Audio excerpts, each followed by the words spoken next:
Hi everyone. Recently, one of our students got their thesis examined, and one of the comments that the examiner provided was that there are too many references in their thesis, excessive references, and the student was not sure how to address it. So we had a discussion about this, and this is what I want to pass on to you guys as well. The meaning of too many references. What does it mean when an examiner or a reviewer says there are too many references in your thesis, or it could be a journal, or it could be a conference? So you might think that having too many references is a good thing, or what is the meaning of too many references? How can we say that a certain number of references is too much? So let me answer that question today. So remember that in journal papers or conference papers, sometimes they have a word limit, or they might have a page limit, and you have to stick to that. So anyhow, you should write a paper uh, which then sticks to the page limit or the word limit.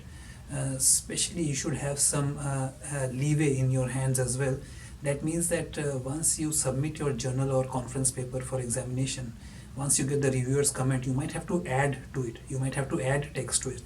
So that means that if you must have some kind of a leeway, or some kind of a safe margin where you can then add to the text to address the reviewers or the examiner comments, and still um, stay to the limits of the word limit or page limit.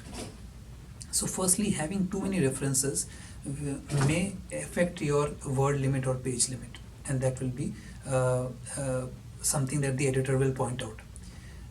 When it comes to a thesis, you might say that there is no page limit, and why can't I have 300, 400, 500 references? There's nothing wrong with having 300, 400 references, provided the references are adding value.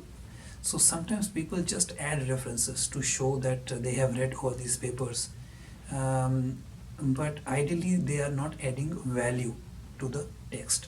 So firstly, references should be original authors, original sources of information. So for example, if I am the original source of information and another author X has used me as the original reference, and then you read author X's paper, you don't have to reference author X and me. You can just refer me, who is the original source of the information. Alright, so try to use original source of information. Try to use people who came up with the original concept, a concept that you're describing, or a research that was done. Eh, just adding the number of references has no meaning if the point that you are conveying can be conveyed through one or two references. Sometimes some points need a couple of references, especially if you are arguing a point and you want to show that there are other authors who also agree with you. Then you have to add a number of references, 3 to 4 sometimes, to show that the other authors also have the same opinion, or not, maybe an opposing opinion. But in when you are editing a paper, when you are proofreading a paper, see if your reference is really adding any value to it, or you have just included it to show that you have read somebody's paper. So that is what the examiner sometimes will mean too many references, because they might feel that a certain number of references could have been omitted, could have been avoided, and they are not really adding any value to your research finding, or to the paper overall. That is what is the meaning of too many references. However, if you can justify, if you can show that the references are useful, and you are obtaining different information from each of these papers and collating it to form your own argument, then of course that is justified. So actually nowhere in the world anybody can say that a certain number of references is too many. There is no specific number to it. What the examiner will only like to see is how are you using the information that you have obtained from the references, especially if you are using the secondary authors just to add to the references.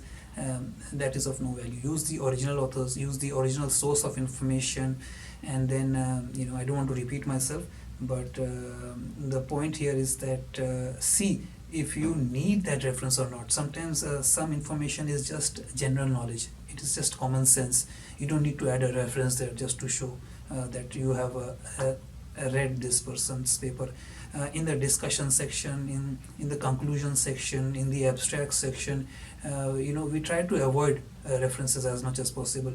You might say that no, in the discussion section we need references. Yes, we do, but a discussion section is more for you to show what have you analyzed, and then you compare your research to other references as well, but try to minimize the number of references in these sections, abstract, conclusion, discussion, as much as you can, because these are the sections where you provide your own ideas, your own analysis. That is where you demonstrate how the research data that you have collected is adding to information which is out there. It is creating value in the area that you are researching. So and that is my answer. So please edit your paper, review your paper, get it proofread by your supervisors, your advisors, or simply your friends who are also researching in the same area before you submit your paper or your thesis or your journal for submission, to ensure that the number of references are not unnecessarily being added.